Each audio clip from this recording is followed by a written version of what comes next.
Oh, cozy, cozy. This is the most telenovela my hair's ever looked. You know, I think it's only fair I answer this question at this point. Cheers to 2024 and to the beginning of 2025. Not too shabby. Hola y bienvenidos. Welcome back to my channel. Today is a little different. As you can see, I'm a little cozy today. Today is a very personal conversation.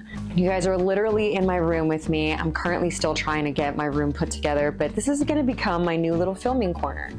I'm thinking about getting a little neon light back here. Not sure how you guys feel about it. Let me know what you guys think in the comment section. I was thinking about putting like tequila talks with Karol, because I want to start doing a lot of different talks with you guys, and this is kind of the beginning of that. But today's video is going to be a Q&A / let's get ready for 2025 video. If you guys follow me on Instagram, you know I do a Talk to Me Tuesday every single Tuesday.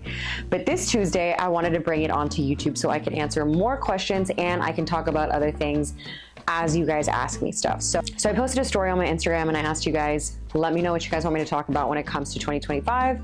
And we're gonna go through that together right now. But of course, today I'm sipping on Flecha Azul Reposado.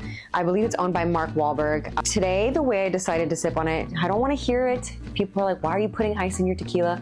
I do like mine fairly cold, but I don't like sticking mine in the freezer because let's be real, I just stuff a bunch of food in there. So I did put a little ice cube that, by the way, is in the shape of a golf ball. And then I put a slice of orange. It's probably like my favorite way to sip on tequila. So I'm gonna sip on this and get to your guys' questions. So without further ado, let's get into it. Number one, what do you want to leave behind in 2024 and pick up in 2025? Ooh, that's a good one. I would love to leave self-doubt in 2024. You guys know I'm very honest. I will always keep it real, but 2024, I had so much self-doubt with certain things. I had self-doubt with golf. I had self-doubt in adjusting things. I had self-doubt if I could even try something new. Sometimes you show up in places and you have imposter syndrome. If any of you have ever felt that, you know exactly what I mean. You question why you're somewhere or why you're deserving of something, and you just feel like you're an imposter pretty much.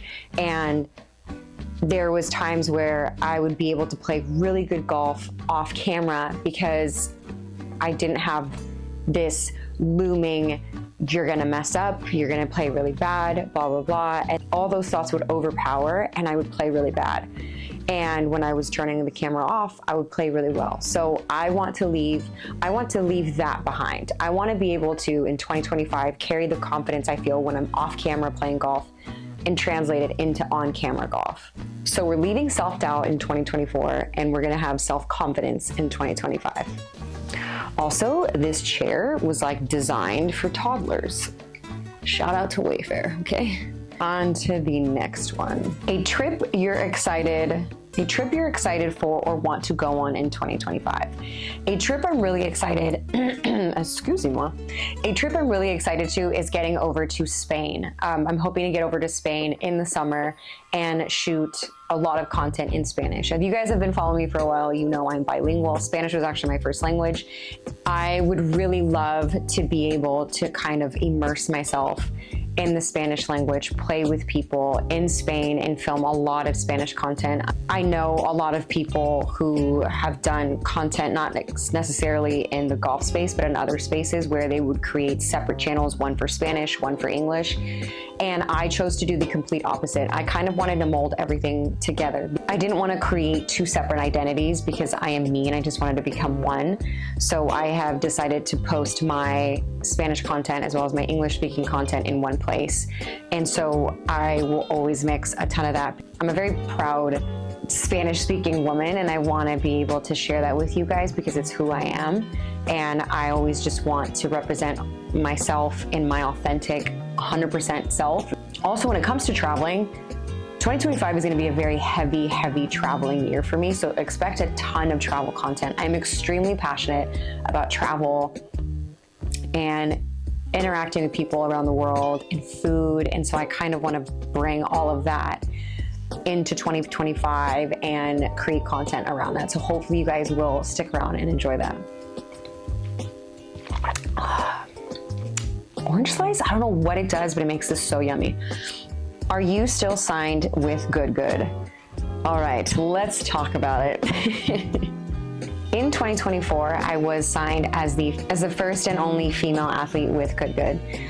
When it means to be an athlete means you wear their apparel whenever you go to a golf course. It's kind of like a professional golfer, right? When they're sponsored by somebody, they have to wear some sort of logo, hat, whatever it is. So that's what I was doing for Good Good. But as of 2025, although I'm extremely thankful to have worked with Good Good in 2024, I will no longer be working with them in 2025. I wish them all the best. It was a great experience, but I still have a lot of love for Kendrick and the team over at Good Good, and I'm extremely thankful for the experience. And yeah, that chapter in my life has closed. What is my current favorite golf ball to play with? So I've actually gone through a few. And when I first started golfing, I didn't realize how important the golf ball that you play with was. Some balls you had more spin, some balls, I don't know what happened. I just went to New York and back. Some balls you have more distance, there's just so much that comes into play when it comes to what ball you play with. And I have narrowed it down to 2 balls that I currently do enjoy playing with. Oh man, I set myself up for that one. So I currently play Callaway. I do like their Chrome Tour ball. And I also like the TP5 from TaylorMade.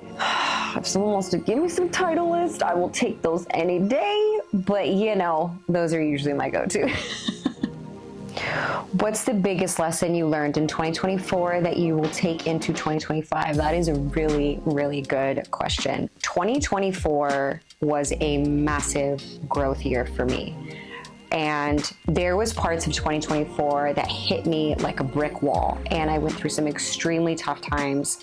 And I'm not ashamed to admit that. I think it's really sad that people are afraid to admit when they go through struggles because they don't want to come off as weak. And I honestly think it's a strength to be able to admit when you are having a hard time and you're not lying to yourself and to those around you. I learned 2 major lessons. You can't put a price on good health, as I'm drinking tequila. Mental health and physical health. So important, because if you don't take care of yourself, the things that you want to accomplish, the things that you need to get done, the people that you want to take care of, you're going to be incapable of doing so because you have nothing to give from. You can't pour from an empty cup. And if you have nothing to give, you're not going to be able to function. So prioritize health. Health is huge. And when I'm saying health as an umbrella term for mental health, physical health, whatever, all that stuff. So that was a big lesson I learned this year. I had a point this year where I was trying to pour from an empty cup and I couldn't. And it took me hitting a wall of I can't keep going to realize I do need to make sure that I'm taking care of myself so that I can make sure that I'm able to take care of those I love, because that is my biggest goal for the rest of my life, is I just want to be able to take care of those I love. And I can't be everything I am to them if I don't take care of me. So that was a big lesson for me. And another lesson that I learned is the power of saying no. And I know that sounds so silly, but I'm definitely one of those people that was very afraid of saying no. No to opportunities, no to events, no to people, no when something didn't feel right. There's so many things I can give you an example of, but there is a serious power in saying no. You can't live, I don't know whether you're religious or spiritual or neither, whatever your beliefs are. You have to have faith that what's meant to be yours will be yours. And no one can take that from you. And you also have to have faith that just because you say no to something, it's going to close all doors. It's just going to close the wrong doors, and it'll allow you to have the right ones open. And so I had to really find my voice in saying no to things, even though there was like a little ounce of doubt in me. But you have to listen to yourself, and if something doesn't sit right, say no. Even, for example, even with scheduling, right? If you know you have to get up early in the morning and somebody invites you to a really fun thing, whatever, at night, but you know that thing in the morning is really important and you want to be your best self, say no. Say no to the thing before, because if it's important for you to show up as your best self the next day, missing out on that event is not going to take away from your life. There will be other events. You can't put all your value in one situation, if that makes sense. But the power of saying no, that's another really big lesson I learned this year. Can you share more on the training you do outside of golf? Do you have a coach or follow an app? Yes, 2025, that's one thing I'm going to be adding a lot to in my content is health and fitness and wellness is a really big part of my life. And I want to be able to share with you guys on how I'm a busy mom. I'm an entrepreneur. I do golf. I do content. I don't even know how I do half of the things I do, I swear. But staying fit and healthy is important for me. And also mobility and flexibility and nutrition has become a very, very important part of my life. So I'm going to be sharing a lot of that with you guys in 2025. So if you guys do enjoy that content, I will be posting it both here on YouTube as well as Instagram. So make sure you follow me on there. And I will hopefully be partnering with people who are professionals in those arenas who can share more like golf specific workouts or just nutrition and wellness, whatever, making quick snacks. I'll be doing as much as I possibly can because I love food. If you love food like I love food and you don't just want to eat caca food that's diet food like me, just stay tuned. How is your swing change coming along? Mine sucks. Listen, swing changes are not for the weak. And that's something that I feel like all of 2024, I just refused to do because I was so afraid. I was like, there's no way I'm gonna be able to do it. There's no way I'm gonna I waited up until November to go, I am done. I am doing these changes. And let me tell you something, the first 4 weeks sucked. I went from a 10-finger grip to an interlock grip. And if you know with a feeling, this doesn't compare, I keep setting myself up. This does not compare to this. This is so different. It feels different. It was a massive, massive adjustment. So the grip change was tough. And then working through my swing path was tough because I was coming over the top. And then working on slowing down my hips because my hips were beating me in my swing, which was causing a lot of issues, humping at impact, early extension, you name it. It was a domino effect of issues. So it was really hard. Now that I'm on the tail end of December, because by the way, I'm filming this literally December 31st, I can finally tell you with confidence, I feel I'm in such a better place. I have more power in my driver. I have more precision in my irons. I'm finally leaving divots with irons, which I never thought I would see the day that I would leave a divot with an iron. That was just, it wasn't happening. So I feel in a much better place. It's almost like you have to trust the process. And I hate when people would say that, like, just be patient. It's gonna happen. It's gonna click. And I would be over here sculling shots left and right. Trust the process. You will get there. But the changes are happening and it feels very good and I'm very happy. Hallelujah. I don't know how many questions I've answered so far, but moving on. What's the best golf shot you have ever hit? Ooh, for me, this is gonna be at Mount Woodson. It was a par 3 and I almost got my hole in one.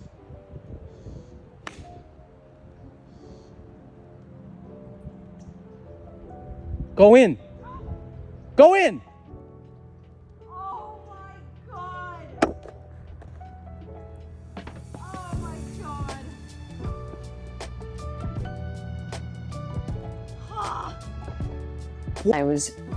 I literally held my breath. That shot was just so close yet. So I feel like hole-in-ones are just luck. Like I know so many talented golfers that have 0 hole-in-ones. And then I know a lot of mediocre golfers that are like, oh, I've had like 2. And I'm like, how does that even happen? But anyway, that was a really good shot. I really like that shot. I'm gonna forever remember that shot, pretty much. What's your 2025 golf goals? 2025 golf goals. Suck less. My 2025 golf goals are to be able to finally be comfortable with my new swing and shoot in the high 70s and low 80s consistently. Getting into a low handicap kind of sucks because then you can't sandbag people, you know? I think as of right now, those are the golf goals I have. I'm not trying to, setting goals for myself when it comes to golf, I feel like it just makes me tense. So last year I really wanted to break 80, and I'm telling you this right now, my mental health when it came to golf went down the drain because I was so stressed about breaking 80. And I was so worried about what if I could never break. Like, I just made these like insane, ridiculous, I put so much stress on myself over breaking 80. So with golf, like my goals, I just want to enjoy it while I play. So shooting in a specific place, just making my swing feel better, like that's where I'm at. I don't want to overthink it or put too much pressure on myself so that I don't drive myself insane. And I'm a Latina and it's very easy to do that. All right, I had to go take a little potty break. Any New Year's resolutions? Okay, when it comes to New Year's resolutions, I'm a little indifferent, only because New Year's resolutions, I feel like people do large scale goals where they go, I want to make $1 million, or I want to lose 100 pounds. And so they just focus on these big picture goals and lose sight that they need to have these tiny macro goals in between.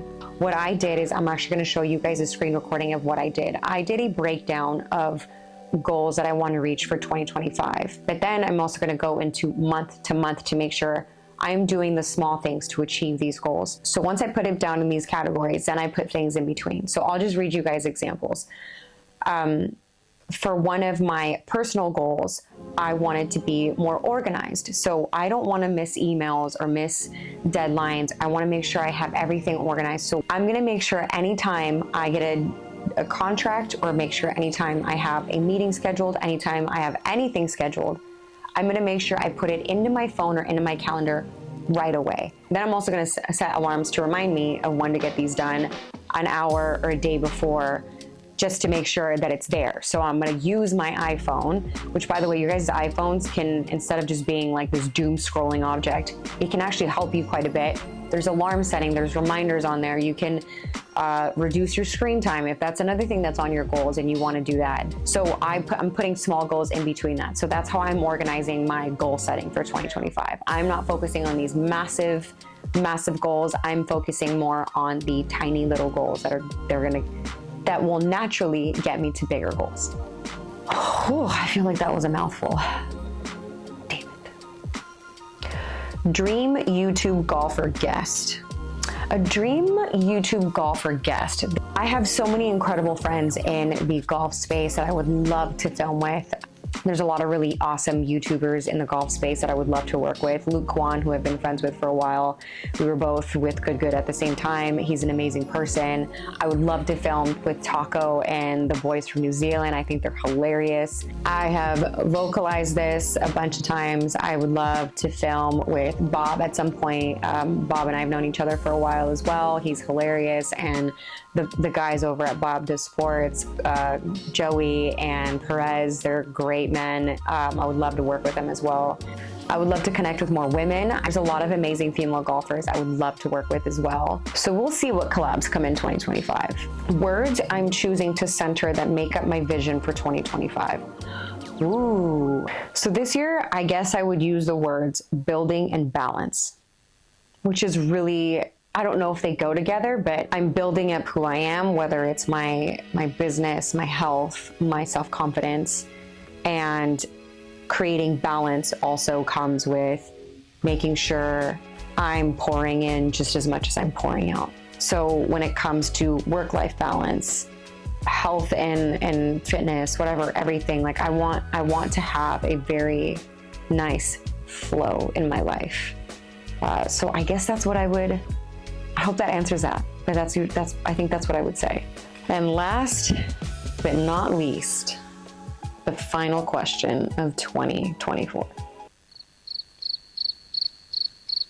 Am I single? You know, I think it's only fair I answer this question at this point. I always find it so funny when people want to know personal information about people, and I have made the mistake before about having a public relationship. I've also found it really weird when people want to hide their relationships. So let's find a balance here. Yes, I am single. I've just never believed in like airing out personal information because I've learned some hard lessons in doing so. I don't think everybody has well wishes for you, and I do believe that people have negative energy and don't like seeing people happy. But I also believe that there's people who do. I, for one, love seeing people happy and in love. I think it's beautiful. But I have also learned in my life there is beauty in solitude. I think if you learn to be okay by yourself, you will be a better partner to somebody, because I do believe that there's such thing as codependency, and some people latch on to other people really quick and have this like need, you know?